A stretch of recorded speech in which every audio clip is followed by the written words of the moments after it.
Good morning everyone, কেমন আছো সবাই? আশা করি সবাই খুব ভালো আছো।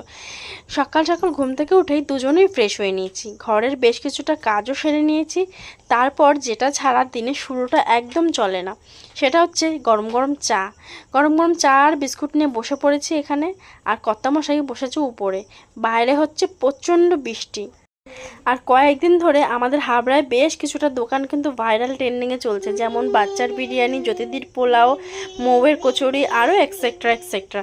যাই হোক, সকাল সকাল ঘুম থেকে উঠেই কিন্তু আমার ওঠার আগেই কর্তামশাই চলে গেছিলো হাবড়াতে 2 নম্বর গেট থেকে, যেটা নতুন আউটলেট খুলেছে মৌয়ের কচুরি, সেখান থেকে কিন্তু কচুরি নিয়ে হাজির হয়ে গেছে।